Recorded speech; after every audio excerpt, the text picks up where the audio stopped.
최근 5년간 불법 공배도로 당국의 처벌을 받은 종목 절반이 정치 테마주인 것으로 확인됐습니다. 정치 상황에 따라 급등락을 반복하는 특성과 맞물려 주가 하락에도 영향을 준 것으로 풀이됩니다.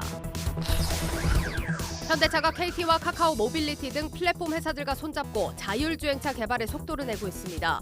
운전자가 돌발 상황에서만 개입하는 자율주행 3단계를 적용한 제네시스 G90도 연내 출시됩니다. 커피 전문점들이 가격 줄인상에 나서면서 편의점 반값 커피가 좋은 반응을 얻고 있습니다. 마진율이 40%에 달해 담배나 주류보다도 수익성이 뛰어나다는 분석입니다. 환율이 급등하면서 국내 달러 예금 수요도 늘었다 줄었다를 반복하고 있습니다. 전문가들은 환율 상단을 1,450원까지 열어놔야 한다고 진단했습니다. 여러분 안녕하십니까. 9월 20일 뉴스플러스 시작합니다. 증시 상황부터 진단합니다. 박혜린 기자 나와 있습니다. 박 기자, 오늘장 한마디로 표현하자면 숨고르기였다 이렇게도 해석해 볼 수 있지 않을까 싶은데요. 네, 맞습니다. 오늘 태풍이 물러가면서 간만에 선선한 날씨였는데요. 네. 우리 증시도 오랜만에 하락세를 멈추고 투자자들의 마음을 달래는 하루였습니다. 개장 직후 2,380선까지 회복했던 코스피는 이 상승폭을 조금씩 반납하긴 했지만 그래도 5거래일 만에 빨간불로 마감하게 됐습니다. 네, 강력한 긴축을 앞두고 왜 올랐을까요? 특별히 큰 이유는 없다고 볼 수 있겠습니다. 이번 주 열리는 미국 9월 FOMC를 앞두고 네. 시장이 관망세를 보임과 동시에 저가 매수세가 유입된 것으로 풀이되고 있습니다. 그렇군요. 오늘 보니까 이 독일 8월 생산자 물가가 발표가 됐거든요. 네, 얼마인지 혹시 아십니까? 못 봤습니다. 네. 얼마인가요? 전년비 45.8%가 올랐더라고요. 네. 전월비로는 7.9%. 이게 45% 물가가 오른다는 게 어느 정도 수준인지 좀 감을 잡기가 어렵고. 네, 그렇네요. 일본에서도 오늘 8월 소비자 물가 지수가 나왔습니다. 여기도 이제 31년 만에 최고 수준으로 물가가 치솟고 있고, 우리가 이제 가계부채 금리, 그러니까 가계부채 부담 때문에 금리를 올리는 게 좀 힘들다라고 한다면, 일본 같은 경우는 정부 부채 우려가 있거든요. 그래서 네. 금리를 역시 못 올리는 상황입니다. 앞으로 굉장히 좀 불안해지지 않을까 걱정이 되는 지표가 오늘 나왔고, 이런 사정을 아는지 모르는지 이번 네. 9월 FOMC에서 역시 자이언트 스텝 가능성 굉장히 좀 유력하게 거론이 되고 있죠. 네, 그렇습니다. 75bp 인상, 그러니까 자이언트 스텝에 베팅하는 시각이 굉장히 큰데요.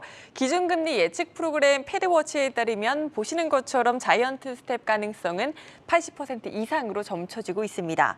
이렇게 되면 3번 연속 자이언트 스텝을 밟게 되는 겁니다. 네. 특히 이번 FOMC에서는 참여위원들의 금리 전망을 보여주는 점도표가 공개될 예정입니다. 75bp냐 100bp냐도 물론 중요하겠지만 이 점도표를 통해 FOMC 내부의 달라진 기류와 연준이 목표로 삼고 있는 물가 2% 수준 달성 가능성을 엿볼 수 있겠습니다. 네, 앞으로 얼마나 더 올릴 거냐, 이번 FOMC의 최대 관심사 이게 될 것 같습니다. 원래 올해까지만 올릴 거다 이렇게 봤었는데 이제는 내년 2월까지도 4.75%까지 올릴 거다 이런 전망도 나오더라고요. 그 다음으로 중요한 부분이 이렇게 금리를 올렸을 때 언제쯤 미국이 이제 경기 침체에 진입하게 될 것이냐, 여기에 따라서 이제 강달러 좀 완화될 수 있기 때문에 이 부분도 좀 주목을 해서 봐야 되겠고, 일단 당장은 미국 경제가 아주 지금 건재하게 운영이 되고 있는 상황이고, 그렇다 보니까 이번 FOMC 이후에 아무래도 한미 금리 격차 또 더 벌어지게 될 것이다 이런 예상도 나오잖아요. 네, 환율 그렇습니다. 어떻게 되는 겁니까? 환율 오늘은 조금 하락하긴 했지만 국내외 전문가들은 당분간 강달러가 지속될 것이라는 데 무게를 싣고 있습니다. 네. 오늘 금융투자협회 발표에 따르면 채권 전문가 100명 중 73명꼴로 다음 달에도 환율이 추가 상승할 것이라고 응답하기도 했습니다. DB금융투자 등은 환율이 1,450원까지 오를 가능성도 배제할 수 없다고 분석을 했고요. 일각에선 이번 FOMC 결과에 따라 환율을 1,500원까지도 열어둬야 한다고 분석하고 있습니다. 증시 향방을 가릴 이번 FOMC 결과 우리 시간 22일 새벽 3시에 발표됩니다. 따라서 22일 증시 프리즘에서 자세한 내용 함께 하겠습니다. 그리고 아마 내일 이달 20일까지 무역 수지가 또 나올 텐데 아마도 적자폭이 더 심화가 되겠죠. 환율 상승이 더 부추겨지는 게 아닌지 좀 걱정이 됩니다. 앞으로 이렇게 환율이 더 오른다는 예상이 있는 동안에는 국내 증시로 자금이 들어오기가 아무래도 쉽지 않을 것 같습니다. 네. 증권가에서는 좀 어떤 조언들이 나오고 있습니까? 사실 요새 전문가들을 만나보면 당분간 계좌를 열어보지 마라, 주식 비중을 축소해라 이런 조언들을 하고 있는데요. 네. 그래도 매수한다면 안개 속 증시에서 자동차주가 한 줄기 빛이 될 것이라고 말씀하시는 분들이 많았습니다. 자동차주요? 네, 현대차를 한번 예로 들어보자면 2분기 약 6,400억 원의 환율 효과를 받은 현대차가 3분기에도 환율 효과를 고스란히 받아갈 것이란 전문 전망이 큽니다. 특히 자동차 판매가 몰리는 분기 말로 갈수록 달러 가치가 오르고 있기 때문에 이번 3분기에는 환율 효과가 더욱더 극대화될 것이라고 증권가에선 분석하고 있고요. 보시다시피 증권가에서 올해 현대차의 눈높이를 3개월 전보다 대폭 상향 조정하고 있습니다. 그렇군요. 뭐 전분기에 이미 고환율로 상당한 성과를 한번 본 적이 있기 때문에 충분히 가능한 접근이라는 예상은 됩니다. 네. 조심할 부분도 근데 있긴 하죠. 글로벌 경기가 전반적으로 좀 얼어붙게 되면은 차량이 잘 안 팔리게 될 가능성이 높기 때문에 이런 부분도 같이 균형 잡고 네. 봐야 될 것 같습니다. 그리고 박 기자가 오늘 이야기를 해준다고 한 게 있었습니다. WCP 오늘 IPO 첫날, 청약 첫날이었죠? 결과가 좀 어땠습니까? 네, 2차 전지 분리막 기업인 WCP 일반 청약 첫날 통합 경쟁률 2대1로 집계가 됐습니다. 2대1이요? 네, 증거금은 1,083억 원으로 집계가 됐고요. 네. 증권사별로 보면 신한금융투자가 1.4대1로 가장 낮았습니다. WCP는 어제 공모가를 희망 가격 하단보다 대폭 낮춰서 6만 원으로 결정을 했는데 내일까지 사실 봐야 알겠지만 현재로선 증시가 약세장을 이어가고 있고 IPO 시장도 크게 위축된 만큼 투자자들의 관심을 크게는 받지 못하고 있는 것으로 풀이되고 있습니다. 얼마 전에 스토카가 청약 첫날에 3대1이었는데 네. 2대1은 좀 많이 좀 힘드네요. 2차 전지 쪽은 좀 그나마 괜찮은 거 아니었습니까? 네, 사실 근데 오늘 온라인 주식 관련 커뮤니티들만 봐도 네. WCP에 대한 언급이 거의 없다시피 하거나 이 청약 상황을 보고 차라리 상장 첫날 매수하겠다 이런 분들이 많았습니다. 예. 시장이 위축된 것도 있고요. 금리 인상기인 만큼 실적이 잘 나오는 종목들에 그나마 투심이 쏠리고 있는 상황인데 WCP는 지난해까지 단기 순손실을 기록한 회사입니다. 따라서 미래 성장성보다는 현재 안정성을 높게 평가하는 분위기다 보니까 시장의 평가가 더욱더 싸늘한 것 같습니다. 다만 증권가에서 보는 회사에 대한 평가는 긍정적입니다. 아직 WCP의 적정가를 낸 곳은 아직 없습니다만 WCP가 생산하는 리튬 이온 배터리 분리막은 2차 전지 핵심 요소 중 하나고 경쟁사 대비 높은 생산 효율을 보이고 있다는 점은 강점이라는 평가가 나옵니다. 최근 실적 또한 가파르게 성장하고 있는 상황입니다. 네, 우리 투자자들이 가능성보다 이제 실제 좀 손에 잡히는 것들을 보기 시작했다 이렇게 네, 평가를 해볼 수 있겠습니다. WCP도 어느 정도 이런 상황을 예상을 하면서 지금 강행을 하고 있는 상장을 강행하고 네. 있는 그런 상황으로 보이는데 이번에 유치한 공모 자금으로는 뭘 한다는 계획입니까? 네, 국내와 헝가리 등의 설비 투자를 확충할 방침입니다. 네. WCP는 2025년까지 약 200기가와트시의 배터리를 생산할 수 있는 습식 분리막 생산 능력을 확보할 예정이라고 밝혔습니다. WCP의 청약은 내일까지 신한금융투자와 KB증권, 삼성증권을 통해 진행되고요. 상장 예정일은 이달 30일입니다. 네, 증시 프리즘 박혜린 기자였습니다.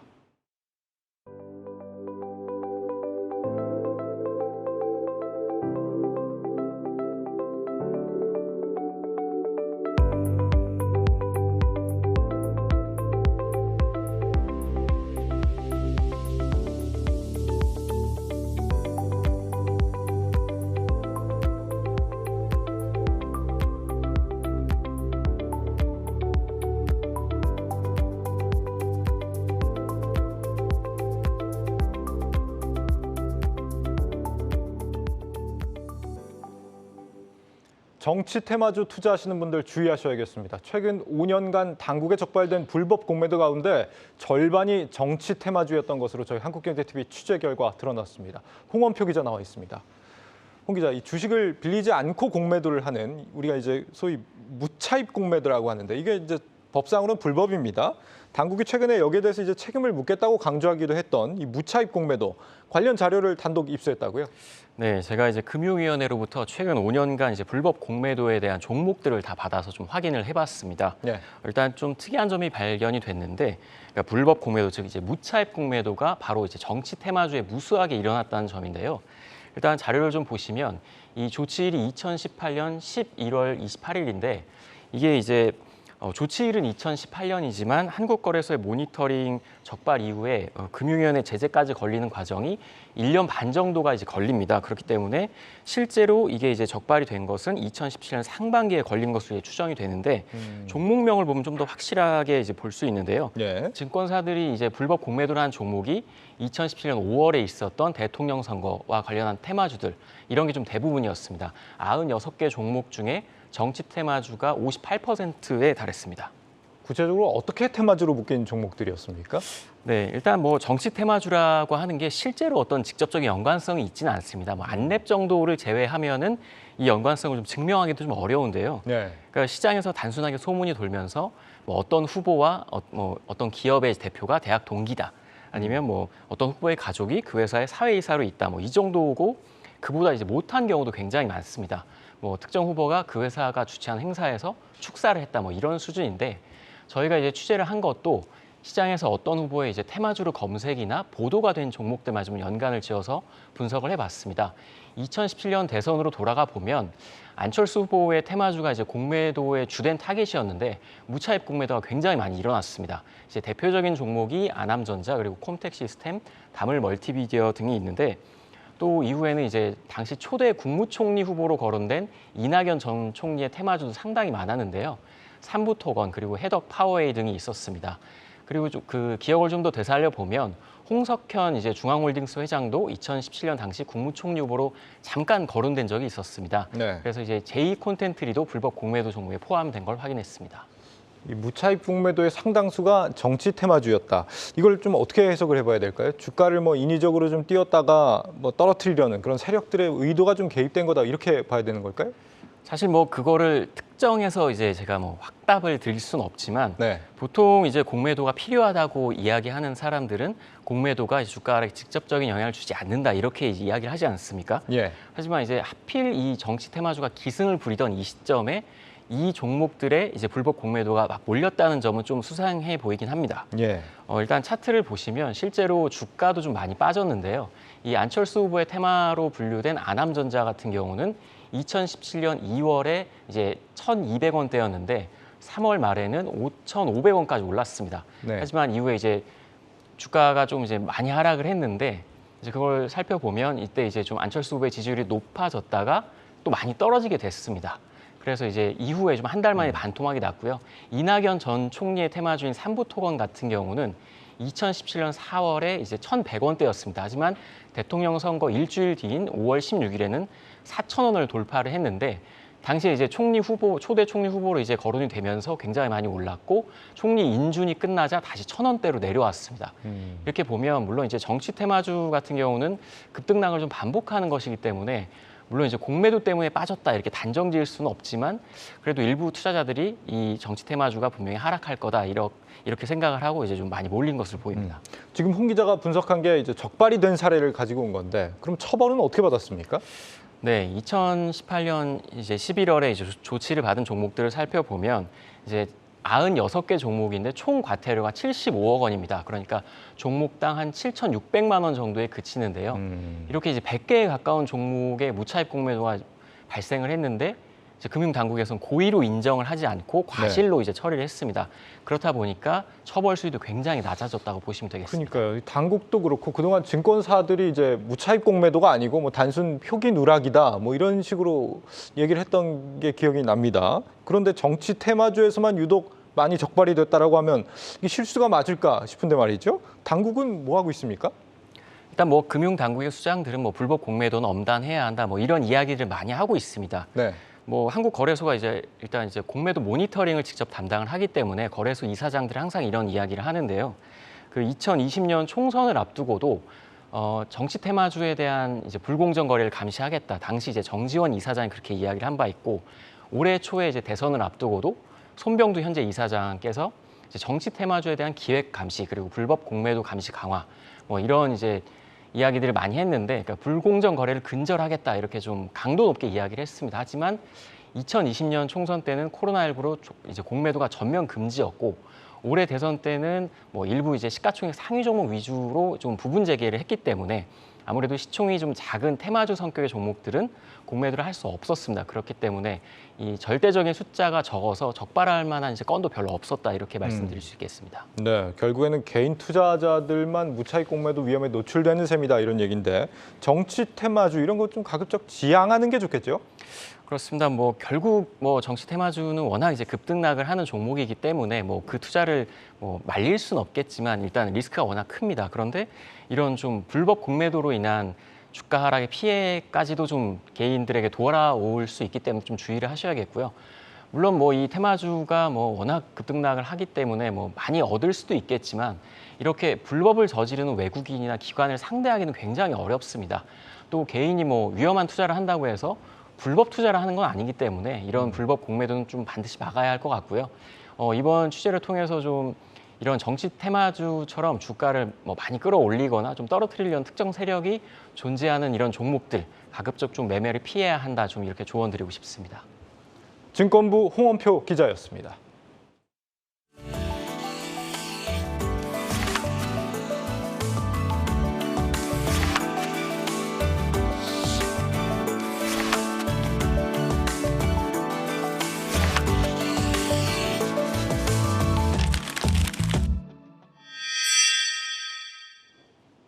환율이 달러당 1,400원대에 가까워지면서 달러 예금 투자자들은 치열한 눈치 싸움을 벌이고 있습니다.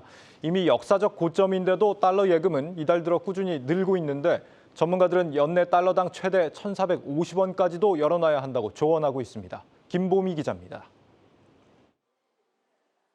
5대 시중은행의 달러 예금 잔액은 이달 기준 585억 7,500만 달러. 올 들어 매달 늘었다 줄었다를 반복하고 있는데 전달과 비교하면 13억 달러가량 증가했습니다. 지난달까지만 해도 환율이 고점에 이른 것으로 보고 환전에 나섰던 사람들이 다시 추가 상승에 베팅하는 방향으로 돌아선 겁니다. 미국의 8월 소비자 물가 지수가 시장 예상치를 웃돌면서 연준이 이번 FOMC에서 최소 0.75%포인트 이상 금리를 또 올릴 것으로 전망되고 있기 때문입니다. 현재 외환 당국은 1,400원 돌파를 막기 위해 적극 개입에 나서고 있는 상황. 시중은행으로부터 달러 주문량과 은행별 포지션을 1시간마다 보고받는 것은 물론 수출업체들에게는 달러 사재기 자제를 요청하고 있습니다. 하지만 증시 전문가들은 단기적으로 환율 상단을 최고 1,450원까지 열어놔야 한다고 조언합니다. 당국의 개입으로 인해서 1,400선이 막혀 있지만 일시적으로는 넘을 가능성이 있다라고 생각하거든요. 기술적인 레인지가 1,420원, 1,450원, 일시적으로는 1,420원 정도를 갈 수는 있을 것 같습니다. 지난 10여 년간 심리적 저항선 역할을 해왔던 1,250원을 이미 넘어선 후 의미 있는 저항선 자체가 사라졌다는 겁니다. 각국의 통화정책 불확실성이 해소되지 않은 데다 달러 강세를 꺾을 만한 트리거 포인트를 찾을 수 없다는 점도 강달러 지속의 근거로 제시됩니다. 그렇다면 투자는 어떻게 접근해야 할까? 전문가들은 신규 투자자라면 지금은 섣불리 달러를 살 때가 아니라고 말합니다. 환율 하방 요인이 크지 않지만 수익률 차원에서 매력적이지 않다는 겁니다. 지금 시점에서 뒤늦게 원화를 달러로 바꿔서 투자하는 거는 조심스럽게 접근해야 된다. 그렇게 말씀을 드릴 수가 있고 기존에 달러를 갖고 계시는 분들이 문의가 많은데요. 분할해서 높은 시점에서 나오는 것도 한 방법인 것 같습니다. 환율 변동성이 큰 상황인 만큼 기존에 달러를 보유하고 있는 투자자라면 일부 분할 환전으로 수익을 확정지어 놓는 것이 유리할 수 있다는 조언입니다. 한국경제TV 김보미입니다. 찬바람 불 때 배당주라는 공식이 사라질 것으로 보입니다. 정부가 매년 초 배당금 규모를 정하고 곧이어 배당받을 주주를 정하는 선진국식 주주 배당 제도를 추진하고 나섰습니다. 배당받을 주주를 먼저 정하고 석 달이 지난 후에 배당금 규모를 정하던 기존 방식이 기업들의 배당 성향을 낮추고 배당주 투자 매력도 떨어뜨린다는 이유에서입니다. 김종학 기자입니다. 통상 상장 기업은 12월 말까지 주주 명부를 미리 확정하고 이듬해 3월 주주총회 의결을 거쳐 주주들에게 배당금을 지급합니다. 현행 제도는 지난해에 투자한 주주들의 배당금을 이듬해 투자한 주주들이 결정하다 보니 배당금을 높여도 주가 부양에 효과를 내지 못해왔습니다. 가을 무렵부터 12월 말까지 배당을 받을 주식의 이름만 올려둔 뒤 이듬해 되팔고 빠져나가는 투자가 가능해 주가를 끌어내리는 부작용도 적지 않습니다. 이 같은 관행으로 인해 국내 대표 배당주 가운데 하나인 KTNG는 3년 연속 배당을 늘렸지만 주가는 수년째 제자리입니다. 정부는 장기간 굳어진 배당 관행이 한국 주식시장의 저평가를 만들었다고 보고 관련 제도를 선진국들과 동일하게 손보기로 했습니다. 최근 김수영 금융위원회 부위원장은 배당금이 결정되기도 전에 배당받을 주주가 확정돼 시장의 판단 기회가 제한된다고 제도 개선 필요성을 언급했습니다. 정부가 검토하는 개선 방안으로 통상 서너 달씩 걸리던 배당금 지급 관행을 다른 나라들처럼 상장 기업이 연초에 주총이나 이사회에서 배당금 규모를 정해 한 달 이내 지급하는 방안이 유력합니다. 이미 우리나라와 달리 미국과 영국, 프랑스 등은 주주총회에서 배당을 먼저 결정한 뒤 배당 기준일을 정해 주총 직후 주주들에게 지급하고 있습니다. 지금까지는 배당주에 투자한다는 게 예측을 해야 되는 거거든요. 3개월 전에. 프로는 배당을 결정하는 거 보고 투자를 결정해도 된다는 거죠. 훨씬 고배당 주식에 대한 투자가 신속할 수 있고 정확할 수가 있죠. 정부 구상대로 배당금을 먼저 결정하면 매년 4월이 아닌 날짜에 배당을 받을 수 있게 되는데 이렇게 되면 지금과 같은 연말 배당주들의 일시적인 등락과 단기적인 투기 수요도 줄어들 것으로 전망됩니다. 이와 함께 정부는 영문 공시 서비스 확대와 다른 나라에 비해 제한적인 장내 파생 상품 거래 시각 등을 포함해 자본시장 제도를 국제적인 기준에 맞게 손질할 예정입니다. 다만 만성적인 한국 주식시장의 저평가를 만든 상장기업의 배당 관행을 단기간에 바꾸기 어렵다고 보고 관련 세부 방안을 함께 만들어 내년부터 단계적으로 추진해 나갈 예정입니다. 한국경제TV 김종학입니다. 네, 자율주행 시대를 앞두고 현대차의 발걸음이 빨라지고 있습니다. 통신사는 물론 플랫폼과 OTT까지 영역을 빠르게 넓혀가고 있는 건데 이른바 스마트카 시대를 준비하고 있다. 이런 분석이 나오고 있습니다. 관련 내용은 산업부 신재근 기자와 짚어보겠습니다. 신 기자, 일단 현대차 마지막 종착역이 결국은 스마트카라는 건데 일단 자율주행이 전제가 돼줘야 하는 부분 아니겠습니까? 언제쯤 상용화가 될까요?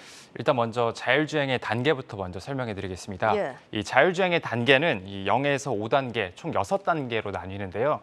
일단은 자율주행이라고 볼 수 있는 이 3단계부터 한번 살펴보겠습니다. 네. 이 3단계는 이 화면에 나오는 것처럼 이 돌발 상황에 이제 운전자가 개입하는 돌발 상황에만 운전자가 개입하는 그런 수준을 말을 하고요. 예. 이 4단계는 특정 구간에도 비상시에도 자율주행하는 그래도 완전 자율주행으로 여기서부터 불립니다. 그리고 5단계는 이제 모든 상황을 시스템이 통제하는 정말 우리가 그 흔히 영화에서 보는 완전 자율주행. 예. 예, 그렇게 보면 그게 이제 되겠습니다. 5단계라고 생각을 하면 되는 거죠. 네, 그렇습니다.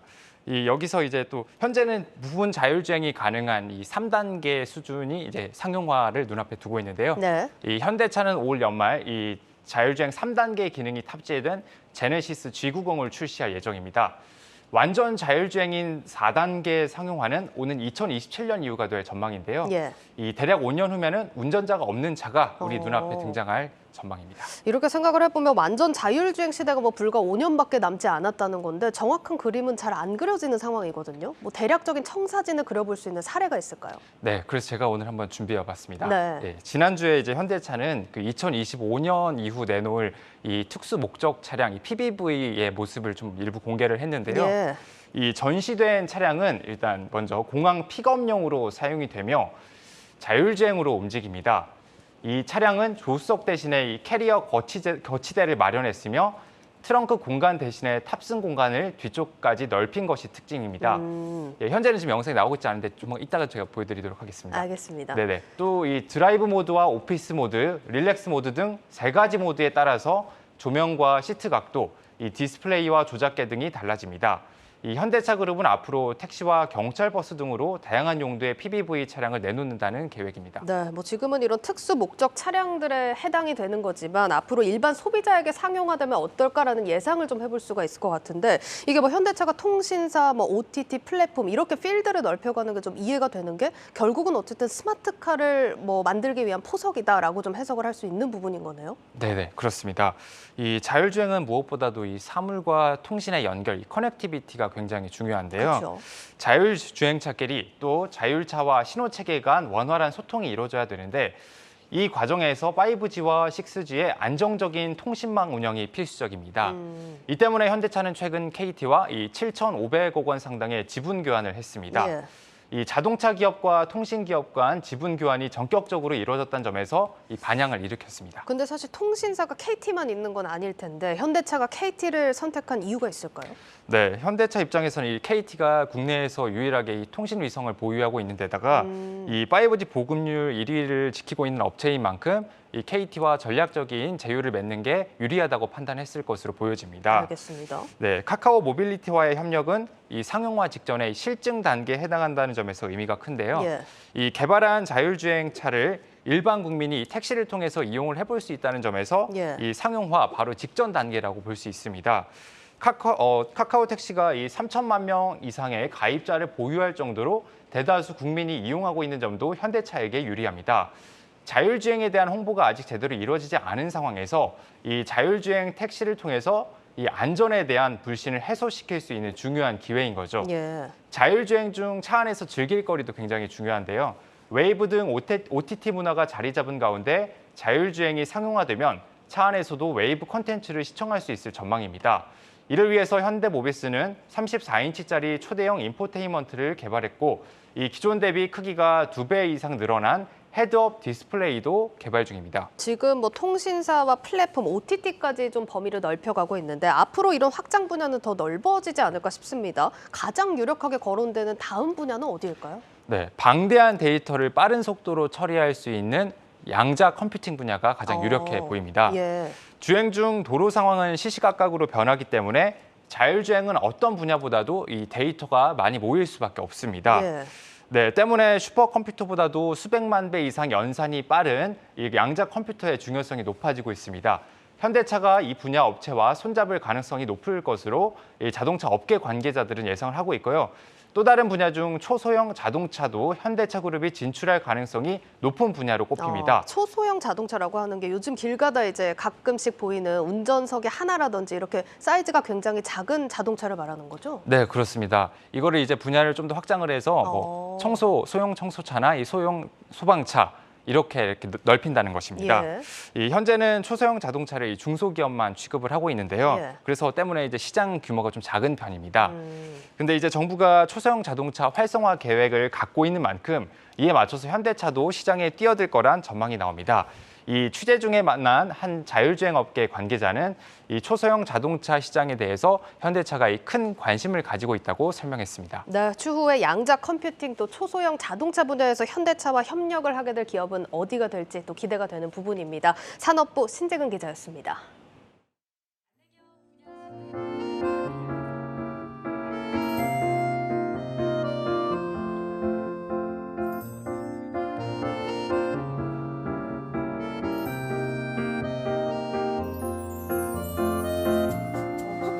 머무르고 시작해가지고 정이 너무 나중에 힘든 만큼 정이 더 많이 들잖아요. 그랬는데 오니까 어떻게 말을 그냥 가족 너무 좋았어요. 아이들도 너무 좋아하고.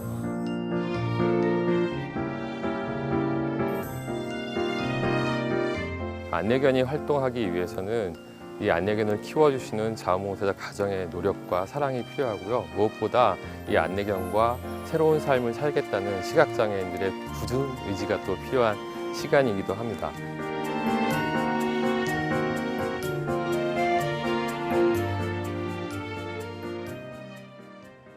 고물가로 최근 커피값 부담이 만만치가 않습니다. 그래서인지 편의점에서 판매하는 1,000원대 커피가 인기를 끌고 있다고 하는데 관련 시장도 빠르게 성장하면서 편의점 업계 커피 마케팅에 열을 올리고 있다고 합니다. 관련 내용은 전유성 기자와 살펴보도록 하겠습니다. 정 기자, 지금 편의점 커피가 얼마나 인기를 끌고 있는 상황입니까? 네, 제가 데이터를 확인을 해보니까 예. 편의점 커피가 이 정도였나 싶을 정도로 판매가 되고 있더라고요. 편의점 4사, 그러니까 대형 편의점 업체들은 자체 브랜드를 앞세워서 원두 커피 판매에 열을 올리고 있습니다. 예. CU가 판매하고 있는 브랜드가 겟커피거든요. 이 겟커피만 해도 올해 8월까지 1억 4천만 잔, 그리고 지난해 기준으로 보면 1억 6,800만 잔이나 팔렸습니다. 네. 커피 전문점으로 가장 인기가 많은 스타벅스가 매년 2억 잔 내외의 음료를 판매한 것을 따져보면은 편의점 커피가 오히려 브랜드 커피보다 그러네요. 더 판매량이 많다고 볼 수 있을 정도까지 성장을 한 겁니다. 예. 오르지 않은 게 없다고 평가받는 고물가 시대잖아요. 그쵸. 커피 전문점 커피의 3분의 1 가격에 편의점 커피를 판매를 하는 만큼 이를 찾는 수요는 늘 수밖에 없었다는 평가입니다. 예, 뭐 말씀을 해주셨다시피 물가랑 연관이 없을 수가 없는 상황인 것 같긴 한데 이런 인기의 배경을 뭐라고 봐야 될까요? 네, 결국은 가성비라고 보고 있거든요. 대형 편의점이 판매하는 커피는 아메리카노 작은 사이즈 기준에서 모두 1,000원대 초반입니다. 예. 1,200원 혹은 1,300원인데요. 최근에는 CU가 여기에다가 1+1 행사까지 얹었습니다. 그러면서 이른바 물보다 싼 커피, 그러니까 500ml 그렇네요. 물보다 저렴한 커피라는 수식어가 붙기도 했습니다. 커피 맛에서도 크게 뒤지지 않는 평가도 있는데요. 올해 상반기에 한 커피 단체가 테스트를 한 결과 한 편의점 업체가 만든 커피가 여러 커피 전문점을 누르고 커피 맛에서 1위에 올랐다는 평가가 나오기도 했습니다. 근데 정말 편의점 커피 하면은 일반 카페에서 파는 커피보다는 맛이 떨어진다 이런 인식이 있었는데 요즘은 그렇지도 않나 보네요. 그렇죠. 사실 편의점 커피 하면은 뭐 싸고 그리고 맛 자체도 좀 싼 맛, 약간 그렇죠, 이런 예. 인식이 있었는데 편의점 업계는 이런 인식을 벗기 위해서 맛에 대한 투자도 좀 공격적으로 진행을 하고 있습니다. 이마트24는 지난해부터 대당 1,000만 원이 넘는 이탈리아산 커피 머신을 도입하기 시작했고요. CU도 비슷한 가격대의 이탈리아 커피 머신을 순차적으로 도입하고 있습니다. 아울러 편의점 MD가 바리스타와 함께 커피 원두를 연구를 하면서 커피 원두를 어떻게 섞어야지 최적의 커피 맛을 낼 수 있을지 이런 배합비를 조정하는 등 브랜드마다 특색 있는 커피 맛을 내기 위한 노력도 이어오고 있습니다. 편의점 점주의 메시지 한번 같이 들어보겠습니다. 보통 프랜차이즈 커피가 한 잔에 4,000원에서 5,000원 정도 하는데 반해서 저희 겟커피는 한 잔에 1,000원 정도의 금액으로 즐기실 수가 있고요. 지금은 또 1+1 행사를 하다 보니까 정말 할인 포인트까지 하면은 시중에 파는 브랜드 커피보다 10분의 1 가격으로 즐길 수 있습니다. 이렇게 10분의 1 가격에 맛도 좋다면 사 먹지 않을 이유가 없지 않을까 싶은 생각도 듭니다. 자, 그런데 이거 유통업계가 이런 가성비 제품을 내놓을 때마다 좀 따라오는 이야기가 뭐 다른 상품을 팔기 위한 미끼 상품이 아니냐 하는 지적들이거든요. 편의점 업계는 어떻습니까? 그렇죠. 올해 상반기에 유통업계를 좀 뒤흔들었던 이슈가 12년 만에 등장한 뭐 이제 반값 치킨, 그렇죠. 뭐 통큰 치킨, 약간 이런 이미지였지 않습니까? 예. 결국 이럴 때마다 수익성 없는 상품을 앞세워서 고객을 유치하려는 것 아니냐 이런 호객행위 논란이 사실상 있었는데요. 예. 하지만 편의점 커피는 조금 다른 상황입니다. 유통가에서는 편의점 커피를 한 잔 팔 때마다 떨어지는 마진율이 40% 정도로 보고 있습니다. 엄청 높네요. 그렇죠. 가맹점주가 커피랑 그다음에 물의 배합 비율을 또 일정 조절할 수 있는데 이를 통해서 이제 마진율이 조금 더 높아질 수도 있고 낮아질 수도 있는 상황이고요. 예. 이는 편의점 40%라는 마진율은 편의점 매출의 절반 가량을 차지하는 담배 8% 정도의 마진율보다는 한 4-5배 되는 정도고요. 예. 많이들 이용하시죠. 4캔에 10,000원, 백주가 25%의 마진율인 걸 감안한다면 원두 커피의 마진율 40%는 아주 상당한 효자 상품인 셈입니다. 근데 좀 궁금해지는 부분이 아까 인터뷰 보면은 1+1 했을 때는 뭐 10분의 1 가격도 가능하고 마진율도 40% 수준이라고 하는데 이게 어떻게 가능한 겁니까? 네, 그러니까 결국 프랜차이즈 커피 업체와 좀 비교를 해야 되는데요. 예. 상대적으로 이렇게 저렴한 커피를 판매할 때마다 따라붙는 이슈가 상대적으로 값싼 원두를 쓰는 게 아니냐 이런 예. 시각인데요. 편의점 업체들은 전혀 그렇지 않고 해외에서 들여오는 좋은 품질의 원두를 사용한다는 입장입니다.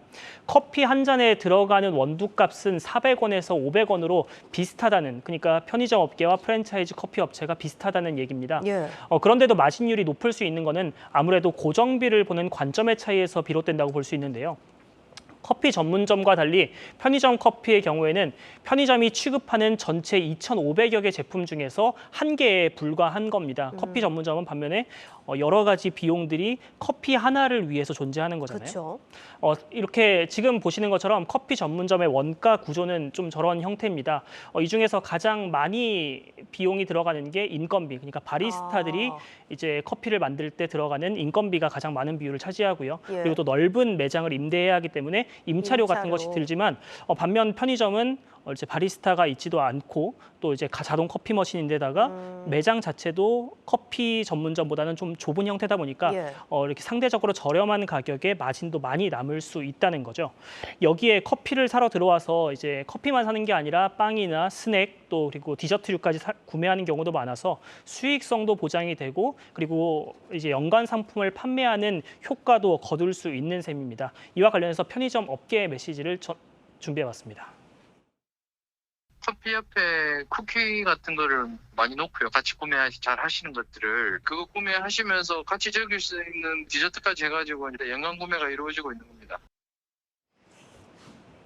근데 이제 들으면 들을수록 이만한 효자 상품이 없겠다라는 생각이 드는데 편의점 업계에서 그러면 커피 마케팅을 조금 더 공격적으로 하지 않을까 싶습니다. 어떤가요? 네, 앞으로도 좀 더 키울 계획인데요. 네. 어떤 전략을 추진을 하고 있냐면 커피를 앞세워서 편의점 충성 고객을 확보한다는 전략입니다. 충성 고객의 핵심은 구독 경제, 그러니까 매달 얼마를 내면 어떤 효용성이 있는 쿠폰 같은 거를 제공하는 이런 구독 경제인데 이 구독 경제의 핵심에는 커피가 있습니다. 편의점 사사는 각자의 어플리케이션을 통해서 편의점 구독형 상품을 운영을 하고 있습니다. 이미 운영을 하고 있군요. 그렇죠. 월 1,000원에서 2,000원대의 커피 구독 상품을 가입하면 월 30회에서 60회 정도의 커피 할인 쿠폰이 제공이 되는데요. 예. 가성비 커피를 재차 할인을 해주면서 고객의 방문 빈도를 높이고 다른 편의점으로의 이탈을 막겠다는 거죠. 전국의 편의점은 이미 5만 개가 넘으면서 이미 포화 상태라는 지적이 많이 나오고 있습니다. 예. 그러면서 점포당 매출액도 이제 물가가 오른 거에 비해서 한 5년 전 수준에 벗어나지 못하고 있는데요. 수익성이 높은 커피가 편의점의 효자 상품으로 자리매김하고 또 충성 고객을 늘리는 데까지 역할할 수 있을지 앞으로도 지켜봐야 할 것 같습니다. 예, 잘 들었습니다. 유통산업부 전효성 기자였습니다.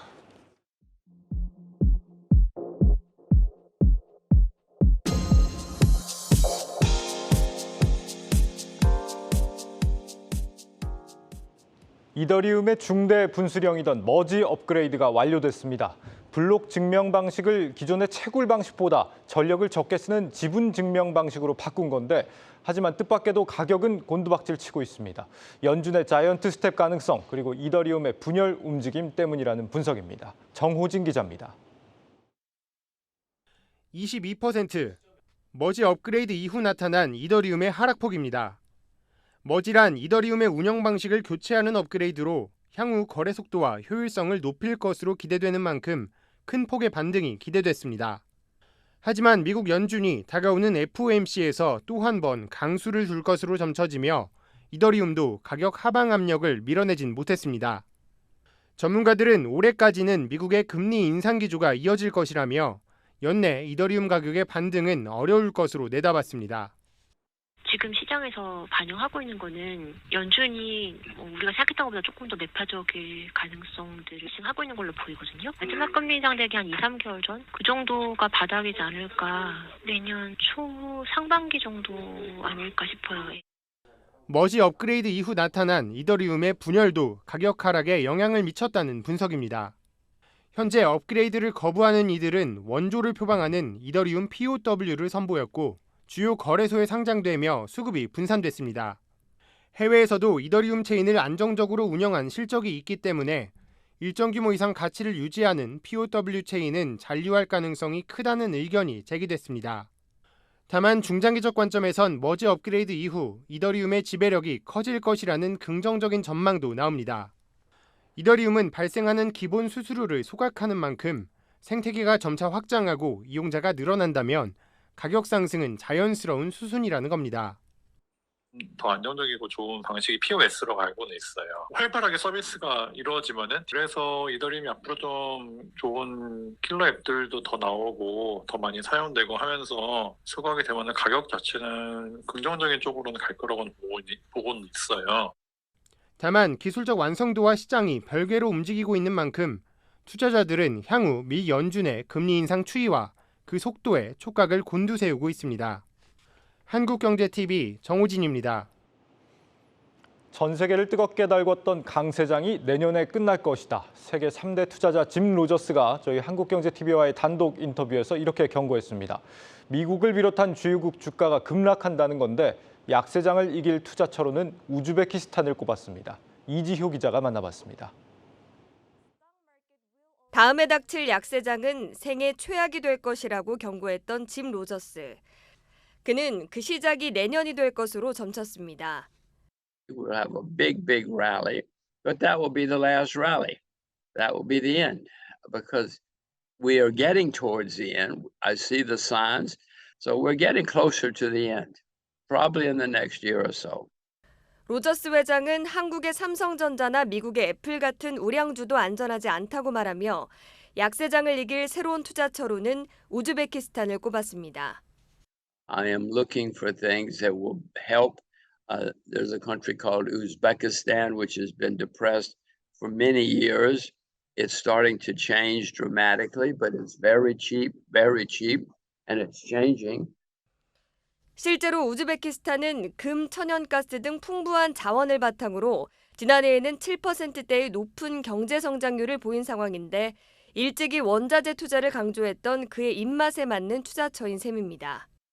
So I own agriculture, I own silver and gold. Of those, I would say agriculture is probably the priority, just because it's been so depressed for so long, and there are billions of people in the world who want to eat. So, 미국 경제가 안전하다는 인식에 강세를 보이는 달러에 대해서도 부정적입니다.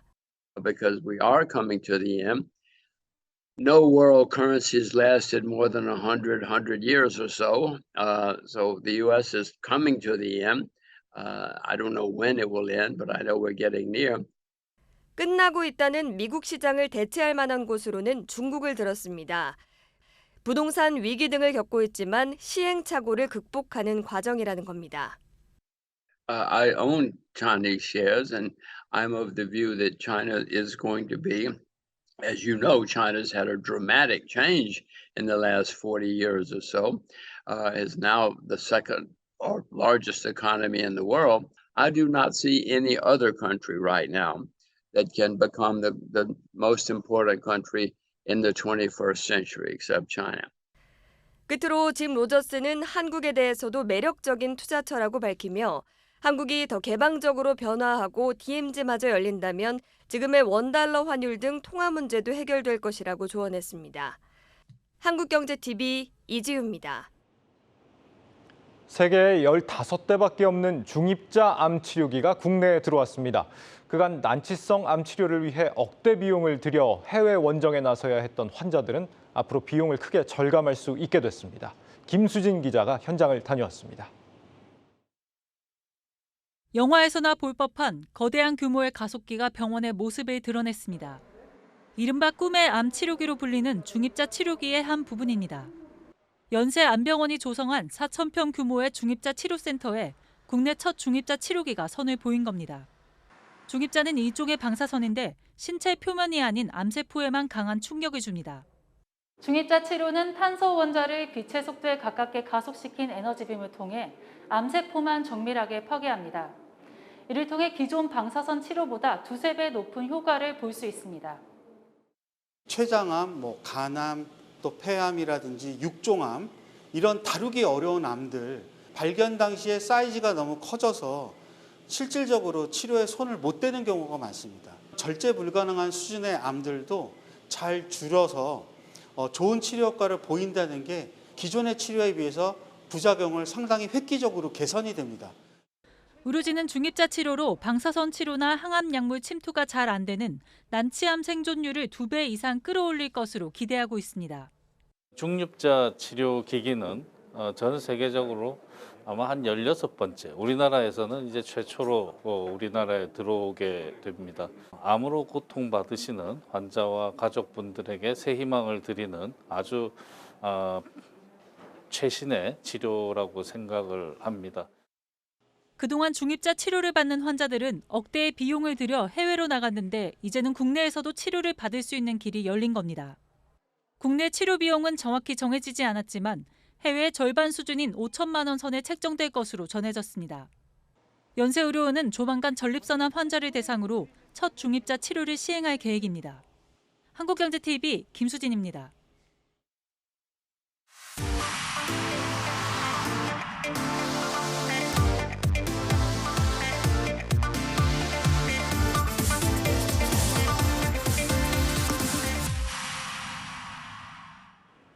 고웨스트 시간입니다. 글로벌 콘텐츠부 오민지 기자와 이야기 나눠보겠습니다. 기자, 오늘은 어떤 소식 전해주십니까? 네, 지난밤에 시장에 파장을 일으켰던 한 발언이 있었습니다. 바이든 미국 대통령의 발언이었는데요. 어떤 발언이었는지 함께 들어보시죠. The pandemic is over. We still have a problem with COVID. We're still doing a lot of work on it. But the pandemic is over. If you notice, no one's wearing masks. Everybody seems to be in pretty good shape. And so I think it's changing, and I think this is a perfect example of it. 네, 이 바이든 대통령이 코로나가 끝이 났다 이렇게 선언을 한 겁니다. 이 발언으로 지난밤 미국 증시가 소폭 반등하면서 대부분 업종이 상승 마감하는 동안 이 바이오 업종만은 줄줄이 약세를 보였는데요. 백신 관련주로 꼽히는 업종들이 특히 타격이 컸습니다. 모더나는 7.14% 하락을 했고요. 노바백스도 6.51%, 바이오엔텍은 8.6%나 하락을 했습니다. 화이자 역시도 1.28% 하락하면서 장을 마쳤습니다. 이 파이낸셜 타임즈에 따르면 이날 밤에만 미국 바이오 시장의 시가총액 중 약 100억 달러, 우리 돈으로 하면 14조 원 가까운 규모가 증발했다고 합니다. 네, 어마어마한 규모가 빠져나갔는데 팬데믹이 끝났다. 이 발언에 대해서 현지 분위기는 어떤가요? 동의를 하는 분위기인가요? 이 바이든 대통령의 발언에 정부 관계자들도 많이 놀랐다 이런 보도가 이어졌습니다. 그만큼 아직은 여전히 좀 긴장의 끈을 늦출 때가 아니다라는 건데요. 백악관은 CNN 방송을 통해서 해명에 나섰습니다. 이 바이든 대통령의 발언, 바이러스 대응 문제에 대한 정부의 정책 변화를 말하는 것이 아니다라면서 공중보건 비상사태 해제 계획도 없다고 선을 그은 겁니다. 이 공중보건 비상사태 해제 여부가 백신주 주가에 영향을 크게 미치는 요소인데요. 바이든 대통령의 발언으로 공중보건 비상사태가 해제될 수 있다는 우려감으로 이 백신주가 하락을 한 겁니다. 이 공중보건 비상사태가 해제가 되면 어떻게 되는 겁니까? 이 미국 정부는 공중보건 비상사태를 선언하면서 코로나19 검사와 또 백신 공급을 국민들에게 무료로 제공해 왔습니다. 공중보건 비상사태가 해제가 된다면 이 미국 국민들은 이제 자비로 관련된 비용을 모두 내야 합니다. 경기 침체를 앞두고 소비자들이 지갑을 걸어 잠그고 있는 상황에서 관련된 소비 역시도 줄어들 수 있다는 관측이 나오는 겁니다. 네. 공중보건 비상사태는 지난 2020년 1월부터 시작이 됐고요. 90일 단위로 계속해서 연장이 되고 있습니다. 이 비상사태 때문에 코로나 관련 검사 키트나 백신 수요가 꾸준히 뒷받침될 수 있었기 때문에 이번 발언 때문에 시장이 좀 크게 반응을 한 겁니다. 백악관에서도 해명했다시피 공중보건 비상사태는 계속 이어질 것으로 보입니다. 지난달 백악관의 수석 의료 고문인 파우치 박사 역시도 코로나는 박멸되지도 제거되지도 않을 것이다 라면서 이 긴장의 끈을 놓지 않는 모습을 보이기도 했습니다. 네, 일단 백악관에서 이렇게 해명을 할 정도면 일종의 좀 해프닝으로 끝나겠다 이런 생각도 드는데 사실 바이든 대통령도 아무 의도 없이 이런 말을 하지는 않았을 거라고 생각이 들거든요. 어떤 의도라고 해석을 해야 될까요? 일단 월가에서는 이번 발언에 대해서 11월 중간 선거를 앞둔 정치적인 의도가 담긴 발언이다 이렇게 분석을 했습니다. 네. 바이러스와의 전쟁에서 승기를 거머쥐었다라는 것을 강조하려는 건데요. 사실상 백악관에서 공중보건 비상사태가 해제될 가능성에 대해서는 일축했기 때문에 바이오 시장에 과도한 우려감은 잦아들 것으로 보입니다. 실제로 미국 질병통제예방센터도요. 오미크론 변이를 겨냥해서 개량된 이 코로나 4차 백신 접종을 시작했습니다. 또 바이든 행정부가 의회에 224억 달러를 코로나 대응 예산으로 요구하고 있다는 점도 이 팬데믹 종식이라고 보기 힘든 요소입니다. 오히려 이전에 바이든 대통령이 서명을 했던 이 바이오 시장 자국 생산 행정명령에 이어서 후속 지원 정책이 나올 수도 있다라는 가능성도 나오고 있다. 월가 전문가들은 이렇게 분석하고 있습니다. 알겠습니다. 이번 바이든 대통령의 발언은 일종의 해프닝으로 좀 정리가 된다라고 하더라도 일단 실제로 팬데믹이 종료된다면 이라는 가정을 안 해볼 수가 없을 것 같은데 바이오주들 타격은 불가피하다고 봐야겠죠? 네, 제프리스에서도 이번 발언과 관련해서 분석을 하면서 분석을 내놓은 게 있습니다. 코로나 팬데믹 상황이 종료된다면 코로나 백신 시장이 독감 백신과 비슷한 수준으로 줄어들 것이다 이렇게 예측을 한 건데요. 그러면서 시장 규모는 연간 50억 달러, 우리 돈으로 약 7조 원 규모로 줄어들 수 있다고 전망을 했습니다. 또 미국의 증권사 코엔에서는요. 이번 바이든 대통령의 발언을 고려했을 때 내년 1월에는 공중보건 비상사태가 끝날 수도 있겠다 이렇게 언급을 했습니다. 그러면서 연방정부의 추가적인 의료보호 자금 지원이 이때가 되면 중단될 수 있다라는 겁니다. 백신 접종 자체가 저조한 점 역시도 백신 관련주에 악영향을 미치고 있는데요. BMO 캐피탈에서는 미국 행정부가 추가 백신 접종을 촉구하고 있지만 국민들의 접종률이 저조하다라면서 백신 관련 기업들의 매출에 영향을 미칠 수 있다고 전망했습니다.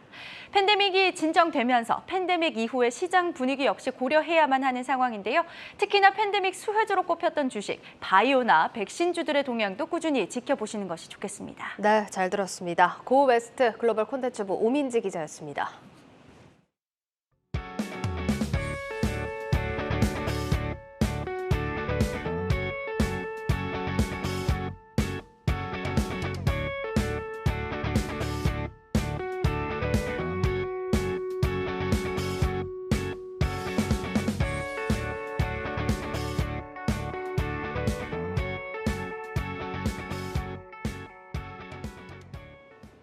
내일자 한국경제신문 미리 살펴봅니다. 첫 번째 기사, 물류센터 공사장들이 자금난으로 줄줄이 멈춰서고 있다고 합니다. 택배 신선식품 배송 증가로 사상 최대 호황을 누렸던 물류센터였지만 올해 완공 예정이던 1만 평 이상의 신규 물류센터 55곳 중 15개 사업장에서 공사가 중단됐다고 합니다. 부동산 PF로 최대 1조 9천억 원이 부실화될 위기에 놓였다는 분석입니다. 이렇게 공사가 중단되는 이유는 먼저 원자재값 상승으로 건축비가 작년 대비 40% 올랐기 때문이라고 합니다. 물류센터는 보통 완공 후 80% 정도 임차인을 채운 뒤에 통으로 매각을 하는데 힘겹게 사업장을 완공해도 임차인을 구하지 못하다 보니 매각을 못하고 있다는 설명입니다. 그 사이 수억씩 하는 이자를 낼 여력이 없어 파산을 고민하는 시행사도 나오고 있다는 소식입니다. 네, 다음 기사. 한전이 4분기 전기요금 발표를 이달 말로 연기했다는 기사입니다. 정부 내에서 한전 적자 심각성을 고려해 전기료를 추가로 올리자는 의견과 물가 상승을 우려하는 목소리가 팽팽히 맞서고 있기 때문입니다. 한전은 4분기 연료비 조정 단가를 킬로와트 시당 50원 안팎 올려야 손해를 보지 않고 전기를 공급할 수 있다고 산업부에 보고했다고 합니다. 산업부는 4분기 전기요금 발표를 연기하고 기재부와 협의를 추가로 진행하기로 했습니다. 현재 연료비 조정 단가의 인상폭은 연간 플러스 마이너스 5원으로 지난 6월 말 올려서 인상 한도를 이미 소진한 상태입니다. 추가 인상을 하려면 제도 손질이 필요하지만 서민층이 물가 상승에 직격탄을 맞을 수 있다는 점을 정부는 걱정하고 있다는 소식까지 전해드리겠습니다. 뉴스플러스를 마치겠습니다. 여러분 고맙습니다.